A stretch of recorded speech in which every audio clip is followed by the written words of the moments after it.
I don't know how you make a movie as bad as The Last Jedi. It takes one of the most beloved franchises of all time, throws it in the trunk of a car, and then backs it into a river. I'll probably keep going to see these movies just because it's interesting to see how much money you can spend setting a dumpster on fire. But I definitely have no emotional investment in this terrible fan fiction written by a gang of idiot children.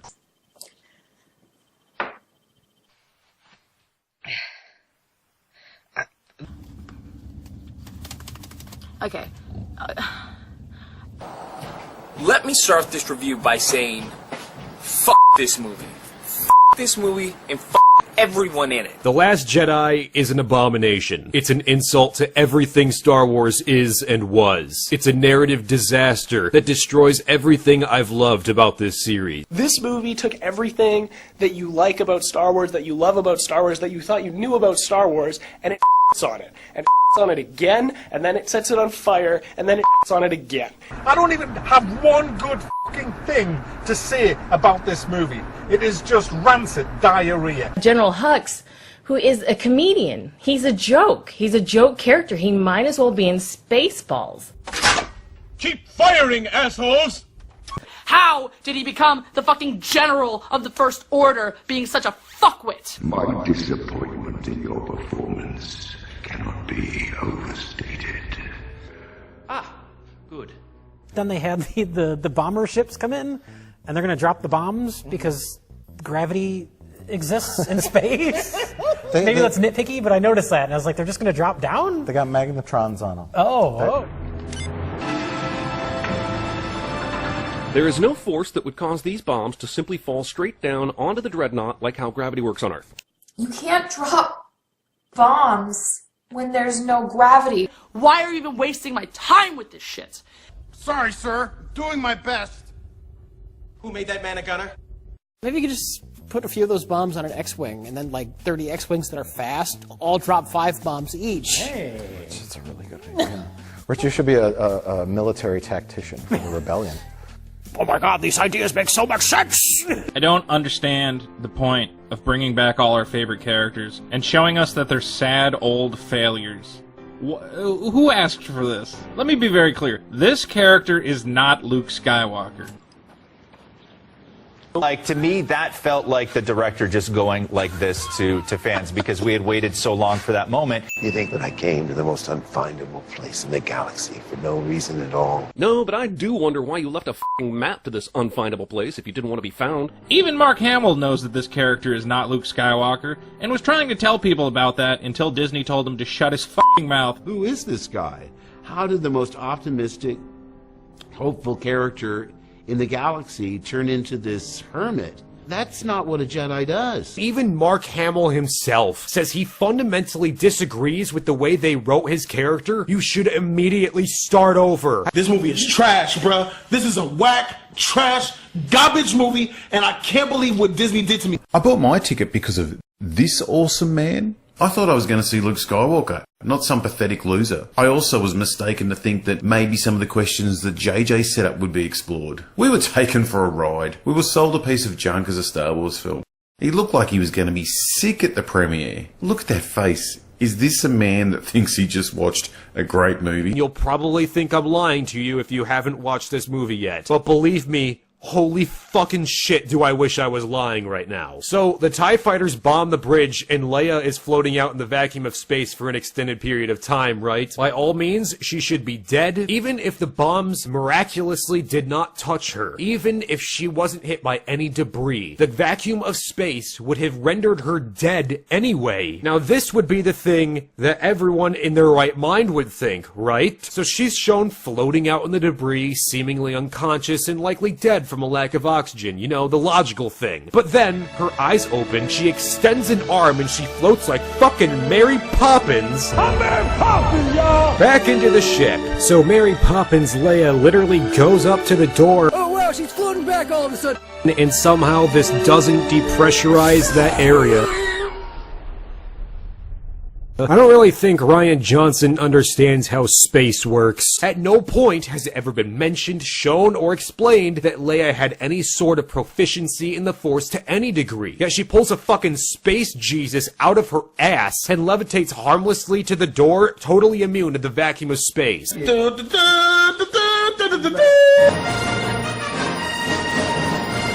the worst Star Wars movie I have ever seen.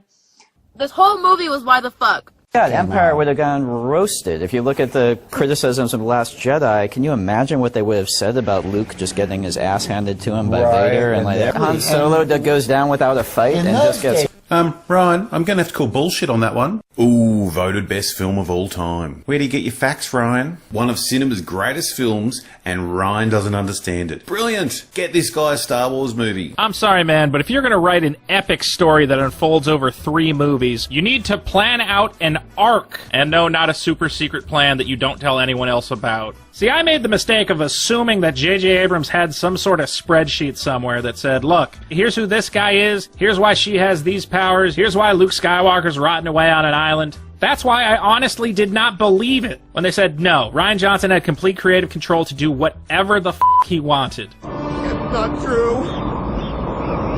That's impossible. Last Jedi is like going to see a bad cover band. You know you should like it and you sort of recognize the songs, but...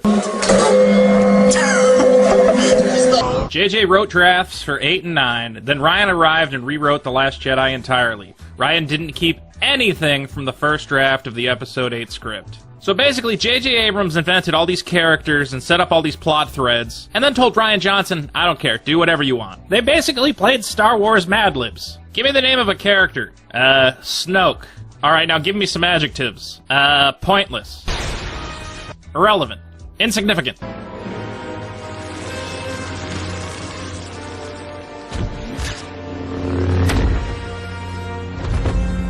Why is he so feared? Why is he so powerful? Why does he look like he took a bath in a deep fryer? And you still don't know who he is or where he came from. Just the guy on the chair. You don't even know what the fuck he wanted. Nobody knows. What do you mean nobody knows? And that, dear child, is my origin story. Well, that was kind of a detour to the current situation I'm dealing with, but now I understand. Darth Plagueis.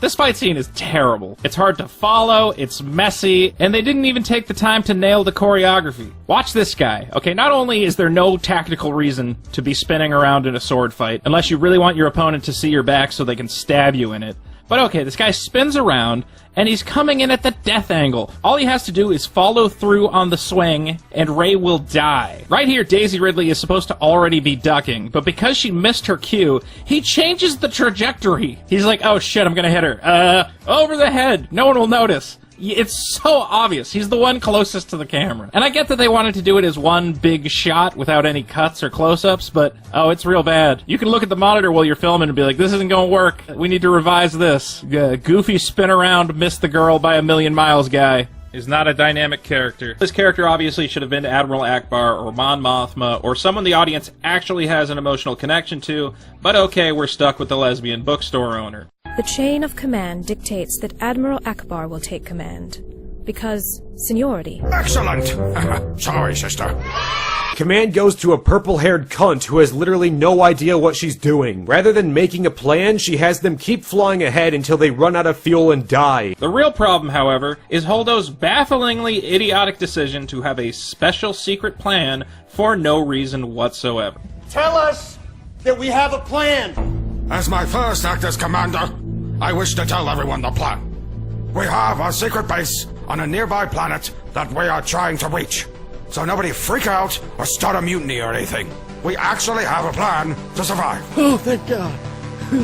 Even when Poe threatens mutiny and takes Holdo prisoner, all she says is, well, okay, not much I can do about that. Guess you're in charge now, Popo. No! All she needs to do in that moment is say to Poe, listen, let's sit on down, we'll have some green milk, and I will tell you about the secret plan so you stop trying to commit high treason. Why would you not tell anyone the plan? That doesn't make any sense. Why not just tell Poe the plan? Tell us that we have a plan. Now here's the thing. What is the moral of the flawed interactions between Holdo and Poe? The most obvious moral is to be subservient to authority and blindly trust your superiors. Now I don't know about you, but that sounds like something the bad guys would say. I wonder if a bunch of people just carrying out orders ever resulted in something bad.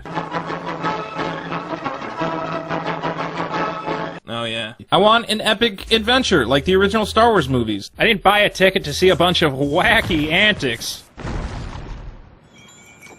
Ha ha ha ha ha ha ha. Holy shit, did we just stumble into the Dark Crystal? In the very next shot, she's going on a morning stroll with him to milk the ballsack tits of a farting elephant person.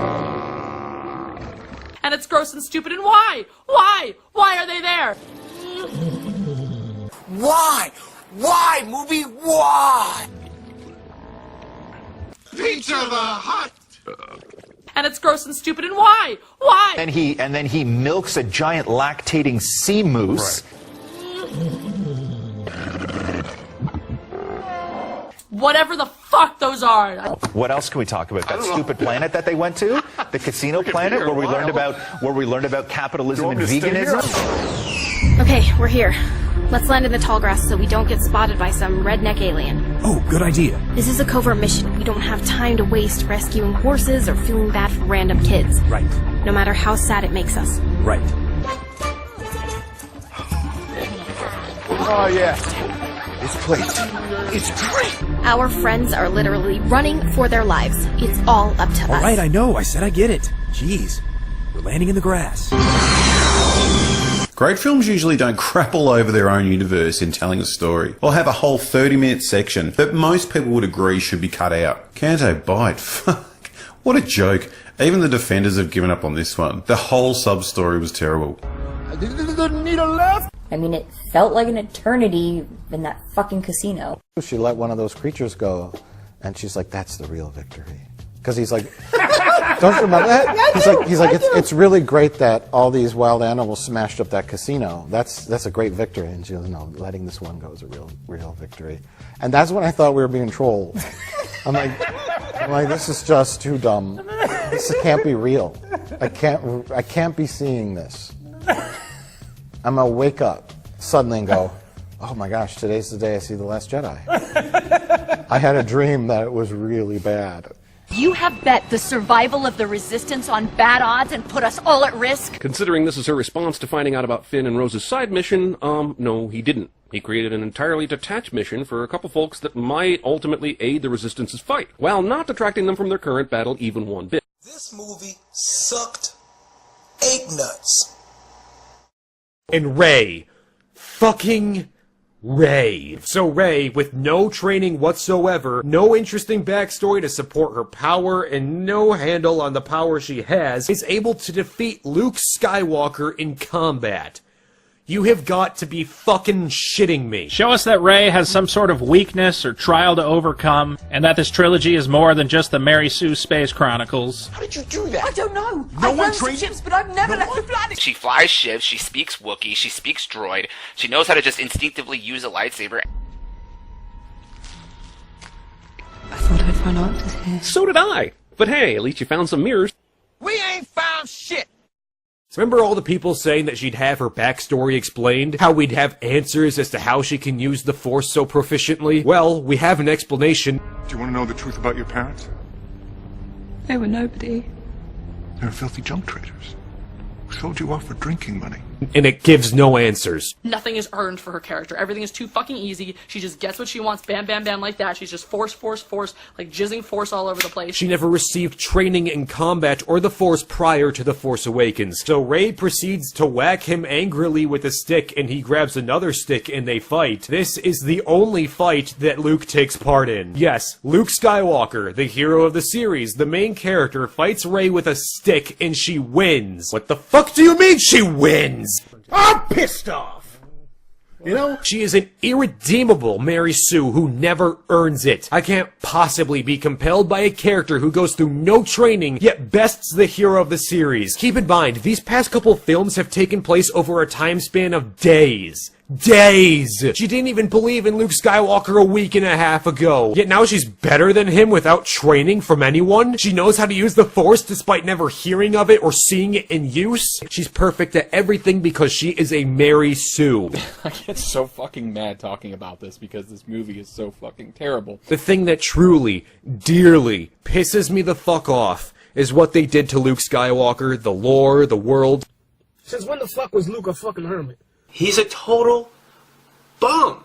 Luke basically comes off like a bitch. Here we learn that Luke decided to totally betray his character. He created Kylo Ren because he looked into his future and saw that he would be evil, so Luke tried to murder him and then he regretted it. Kinda. And Kylo Ren threw him away and burned his school down. So despite everything he learned, everything he went through, everything we know about Luke and everything about his moral code and all the things he stood for is just thrown away because he looked in the future and saw a vague idea of what might happen to Kylo. A future that Luke himself created. He went to confront the guy in the middle of the fucking night when he knew he was sleeping, armed with a lightsaber. He wasn't gonna confront shit. He was gonna kill him. This guy is a fucking murderer. You're telling me for a fucking second that he would kill his own nephew? That he would murder? He would think about fucking murdering his nephew? No, that's not gonna fucking happen. That is like the most un-Luke Skywalker thing that Luke Skywalker has ever done. So wait, let me get this straight. Luke had a whole movie where he went up to the second most evil person in the entire galaxy, also that he could turn him good because he believed he was good, but yet his own nephew, the son of his sister and his best friend, is too far gone to save? Are you fucking shitting me? This goes totally against Luke's character. It's a fucking disgrace. It was, because I was thinking, is this film a joke? Many times. My blaster is too good for them. Let's make this hurt. Then we're reintroduced to Captain Phasma, the best useless character ever. I swear, she exists only to be in the trailers. On my command. This is Admiral Akbar of the Republic Fleet with an urgent communique, Commander Hux. Good Lord, not this again. What do you want? Commander Hux, do you know what this is? What are you talking about? None of us can see you, Akbar. Do you know what this is? What is? Do you know what it is? It's a what? It's What are you doing right now? It's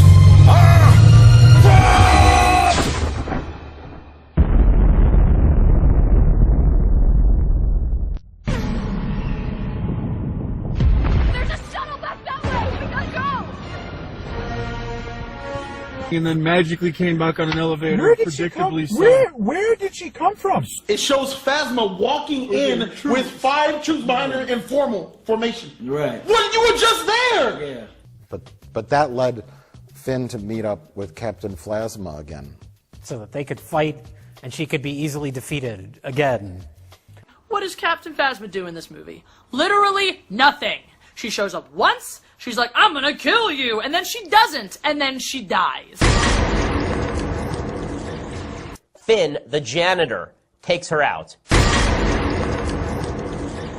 She offers nothing of value and is in this movie for like 2 minutes. Yet the trailers make it seem like she's supposed to play some prominent role. Just like the last time. What happened? The girl murdered Snoke. Kylo goes this way, Rey goes that way.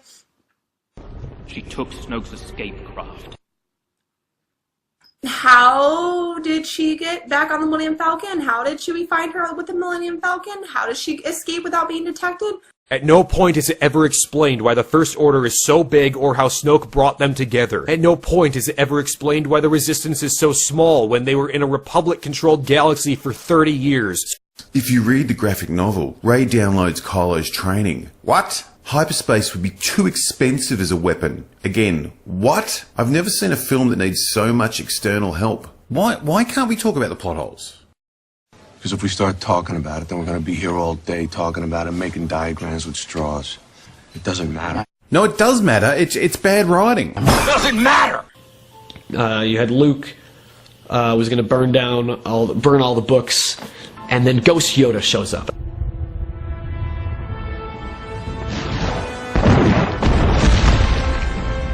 The ghost has the ability to call lightning down from the sky somehow. So he can interact with the fucking physical world, like the real world, even though he's dead?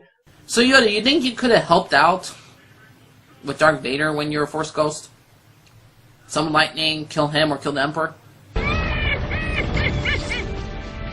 They've got the laser battering ram to go through the door. This is Death Star tech. It's Death Star tech. It's a miniature Death Star butthole.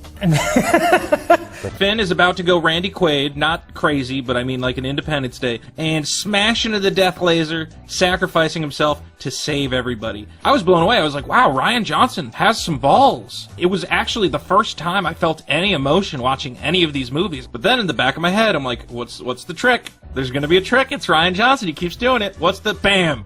The dumb Asian lady just smashes right into a spaceship. She's like, what's gonna save us is love. And I'm like, what?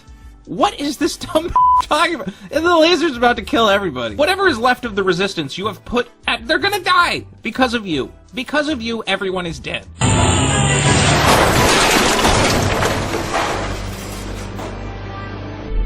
saved you, dummy. What do you think I was trying to do? It's not about winning.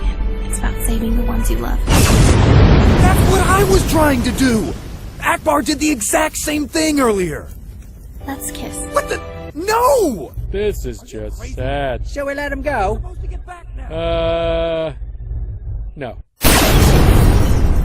Oh dang, Finn and Rose just died. Finn and who? Okay, so Finn and the Asian are right in front of a whole line of AT-ATs, right? At no point do the AT-ATs fire at them. This allows them to run several miles back to the base. And at no point does anyone think, let's shoot at them. And Finn almost sacrifices himself in a way that would have been really legitimately cool, but fat Asian bitch Deus Ex Machinas him away from heroically saving the day.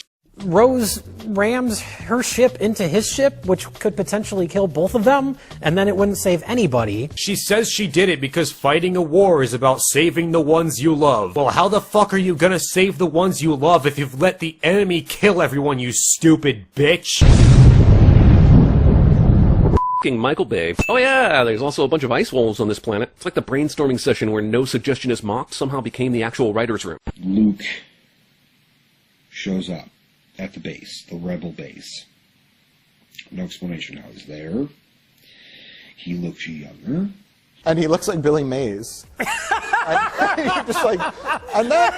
He's stalling so we can escape. It sure would have been nice for Luke to tell them that before he went out to confront Kylo. Maybe even tell them where some exits are. Or hell, maybe even help create an exit, since apparently Jedi are like God now. But I guess having Poe figure it out for himself and figuring Rey would come to save the day was good enough. Luke is still on the island in the planet in the middle of nowhere, and he's making a Force apparition so the others can escape. This was actually a really cool and creative twist and had me grinning when it was revealed. But you know what ruined it? When immediately after he does that, Luke fucking dies! What?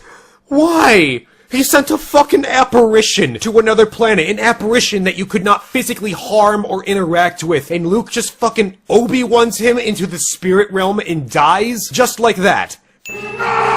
No. You have Luke commit suicide at the end of your piece of fucking shit. Which is dumb as shit if you're gonna kill him anyway. If he's gonna die anyway, have him die in battle. If the end result is the same, then why didn't he just show up anyway? If anything, this just makes his death stupider since he wasn't physically hurt. What did you think was going to happen? That I would take on the First Order with nothing but a laser sword? Yes, that's exactly what I thought was going to happen. That actually does sound pretty awesome. Okay, let's do it. But first, let's get one for the road. Let's go! Alright, we can go.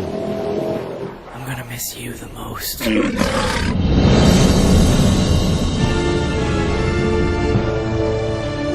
I want every gun we have to fire on those two. Do it.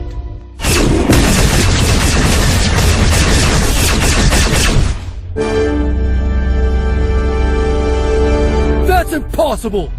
He's never been seen having that force ability before. Well, we have all seen you do that before, so it's not too crazy to think he can do this. Shut up, Carl! Nobody asked you! Now.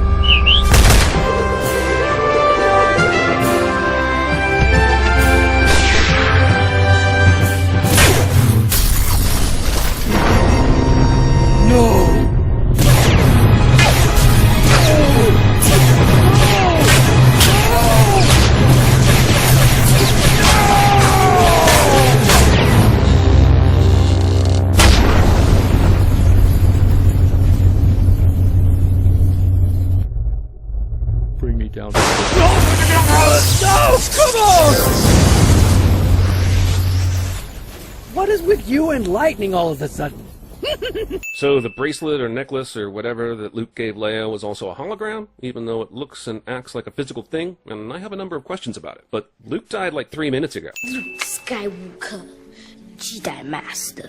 How the f*** did they hear this story already? The emotional tone of this ending makes absolutely no sense. Didn't everybody die? Didn't the entire Resistance get reduced to like 12 people aboard the Millennium Falcon? So why is everybody smiling and patting each other on the back? All your friends are dead. I know you're all excited that you inspired 8-year-old boys around the universe, but come on. This should be the shot at the end of the movie. Stop smiling, stop hugging, you're f***ed.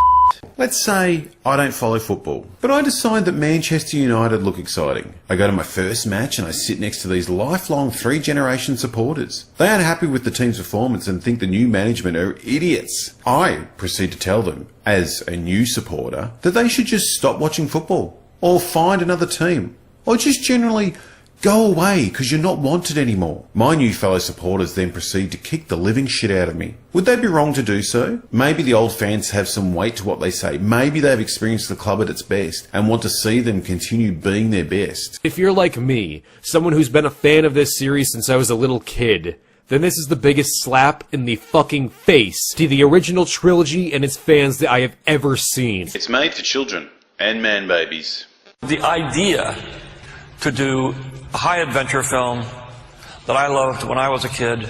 George has said he set out to make films for 12-year-olds. That was his target audience. Don't confuse his intention with the outcome. Check out how child-friendly he made the films.